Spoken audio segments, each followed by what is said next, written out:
Hey guys, Nozzle here, and today we're back from a YouTube video.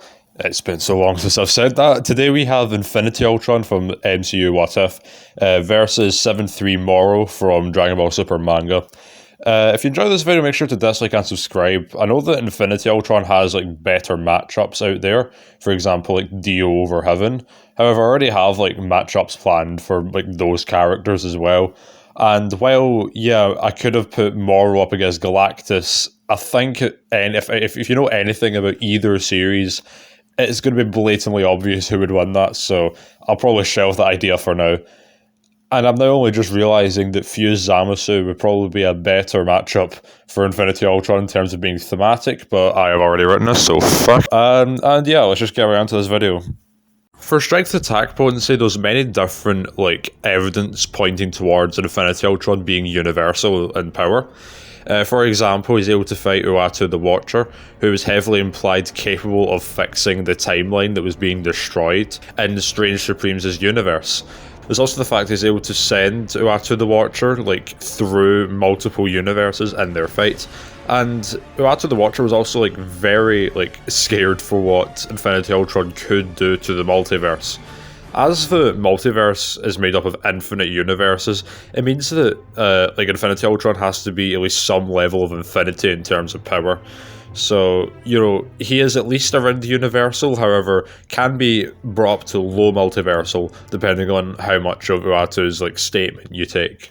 As for Moro's power, it's very important to note right off the bat that anime scaling is very different from manga scaling. For example, in the anime there's much more emphasis on Jiren being above the gods of destruction.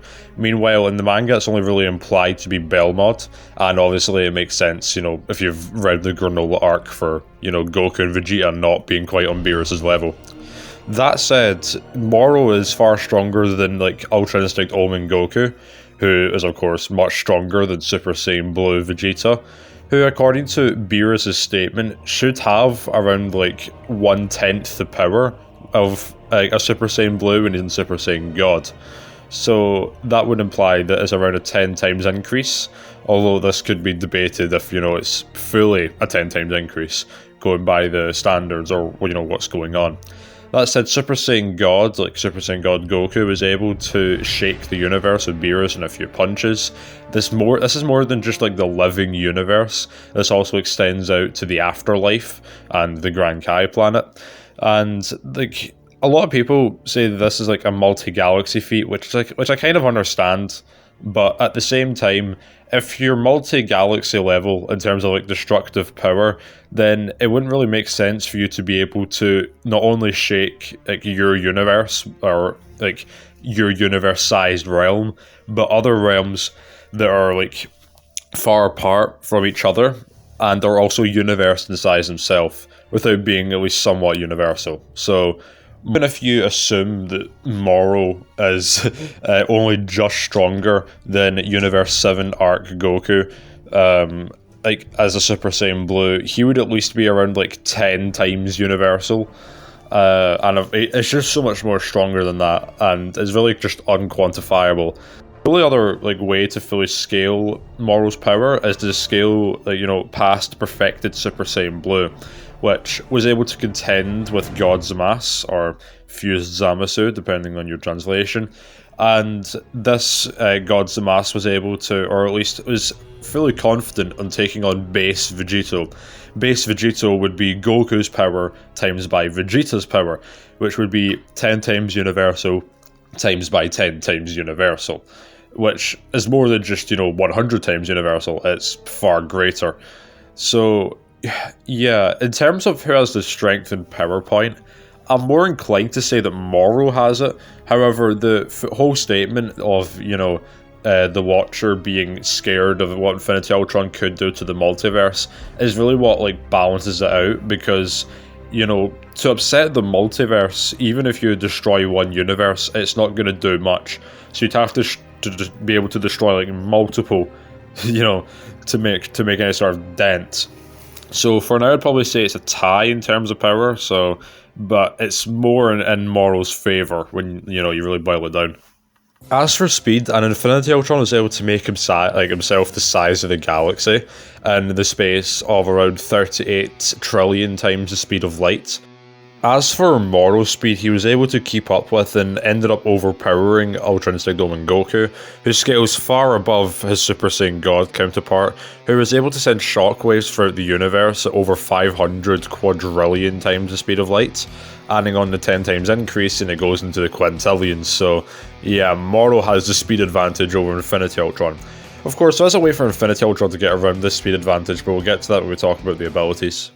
As for durability, Infinity Ultron is able to take numerous hits from Latu the Watcher, meaning that he should scale to his attack potency when it comes to durability, meaning that it should have around universal to possibly low multiversal in terms of durability. However, it's not as concrete because, yeah, he was stated a threat to the entire multiverse. However, that doesn't necessarily translate to durability, if that makes sense, since, you don't need durability to destroy things. As for 7-3 Moro's durability, he was of course able to take many attacks from Super Saiyan Blue Evolution, or Perfected Super Saiyan Blue Evolution Vegeta, as I should say. So he should also scale to his attack potency when it comes to durability. However, in Dragon Ball, it's whatever your power is that you can output is usually the amount you can take back. This is shown with the fact that Frieza was able to, say, destroy stars, and yet was able to survive a planet blowing up in his face despite him being very heavily weakened. So yeah, the durability is mostly the same story, with it being a tie. However, again, more in Moro's favour. In terms of abilities, weapon, and techniques, Infinity Ultron has inorganic physiology, which is actually a pretty big part of this fight, go figure. It'd typically be something pretty small, but it's actually pretty important, as we'll soon see.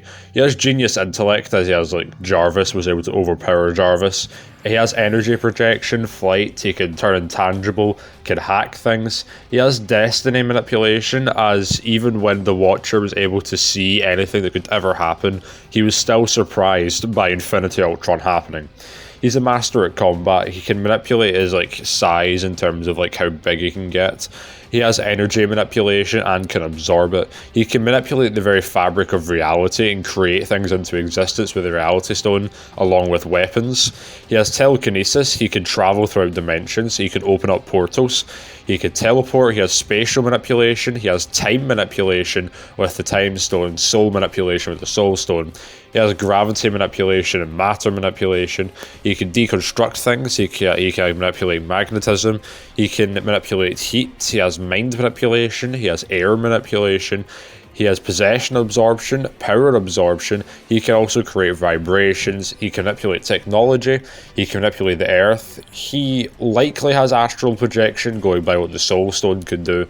He can create force fields. He can reflect attacks. He has cosmic awareness and enhanced senses. He has extrasensory perception. He can regenerate. He also has self-sustenance from the point of view of, he doesn't need to eat or, breathe oxygen to survive.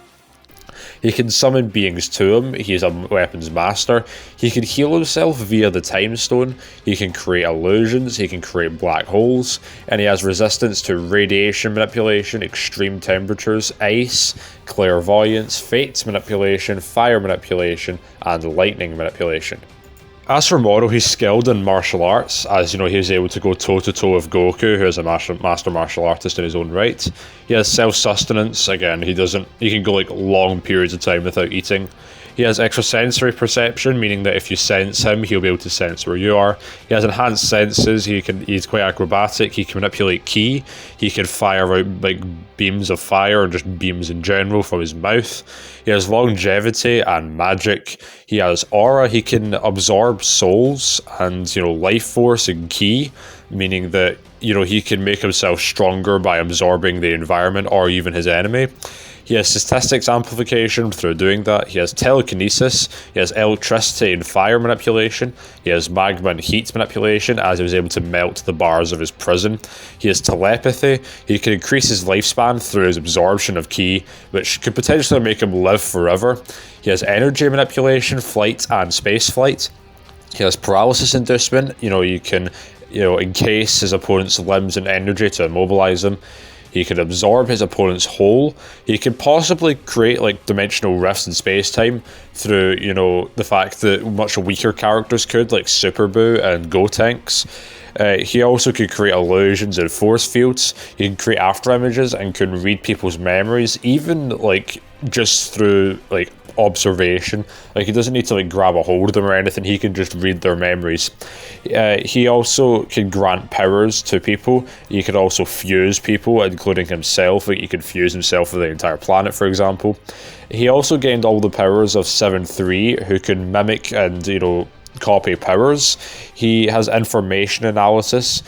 He has elasticity, so he can, you know, stretch his arms and increase his size. He has Danmaku via the Hellzone grenades, regeneration. He also absorbed all of Vegeta's techniques, such as teleportation, like instant transmission, limited soul and fusion negation, along with absorption negation with forced spirit vision, and the fusion dance, or fusionism. He has body control and earth manipulation too. He has resistance to extreme colds and cosmic radiations, along with extrasensory perception. So, in terms of who has the better abilities, well, being able to like copy people's abilities and absorb people's power, while that is very like broken, it doesn't really come close to the power of the Infinity Stones, which can, you know, manipulate reality, time, space, and self. You know what I mean? In terms of versatility, I think it's, you know, more up in the air. I'd probably say Infinity Ultron, although I'm not entirely too sure. The versatility is, you know, both of them can do a lot of the other things that the other person can. However, you know, in fact, actually, I'd probably say Moro, since, you know, while, yeah, being able to manipulate, you know, all the things that Infinity Stones can would make you quite versatile. You know, being able to copy other people's abilities, including all the abilities he's already copied, would probably make Moro more versatile. And, I mean, of course, in terms of like a weaponry, Moro doesn't have any, so that would immediately just go to Infinity Ultron. So, abilities and weaponry would go to Infinity Ultron, but versatility goes to Moro. In terms of weaknesses, an Infinity Ultron could theoretically be hacked into should a virus be made that is strong enough. He also, like, the Infinity Stones can be removed from him, and it's not too hard to do that, although then again, you know, it's going to be pretty hard getting to him in the first place, given all the powers he has. As for Moro, in order to copy abilities, he has to physically grab his opponents. His regeneration is more stamina based, and also should his 3 like crystals be destroyed or sealed, then he can't really, you know, use any of the powers he's absorbed. So in terms of who's the worst weakness, both of them can have their powers stripped from them. However, the difference is more of Ultron's powers can get stripped from him. Meanwhile, Moro still has quite a bit of magic he can still use. So I'd probably say Infinity Ultron's more vulnerable from that point of view. As for the conclusion, we've gathered that Infinity Ultron and 7-3 Moro are both kind of equal in power and durability, although it is a little bit more in Moro's favour. We've also gathered that Moro is faster, has better, or is more versatile, and is less vulnerable. Meanwhile, Infinity Ultron has the better abilities and better weaponry. So, who wins the fight? It is very close. It might seem it's like heavily sided towards Moro, but the Infinity Stones are really what's keeping this fight, you know, close. Without the Infinity Stones, Ultron just becomes as powerful as, you know, his canon self, essentially, albeit, you know, a little bit more stronger. And, you know, that's nowhere close to the level of power that he would need to defeat Moro. There is the fact that Moro wasn't able to copy the powers, or at least, steal energy from, like, androids, which are technically cyborgs. So he might not be able to, like, make Ultron weaker from, like, the point of view of stealing his power, but he can still make himself stronger by absorbing the environment around him. He could also technically, copy Ultron's abilities. He's never done it to a machine before, but he could still theoretically do it. And should he copy the powers of the Infinity Stones, then it's pretty much GG. Like, Infinity Ultron would be able to do nothing about it. And given how Moro's faster, then, you know, he could very well win that way. However, the speed gap can be, like, conquered with the fact that Moro can just, you know, halt time or just manipulate time itself. So, you know, he doesn't really, you know, he isn't really affected that much by the speed advantage, if you know, so to speak. I mean, he could, like, reality warp, like, Moro's hands to, you know, make them not usable, although Moro can just, you know, regenerate new ones. So it's not really that big of a deal. There's also the fact that Moro could potentially overpower Infinity Ultron, although it's obviously not that likely. So, for who wins, I'm leaning more towards Moro.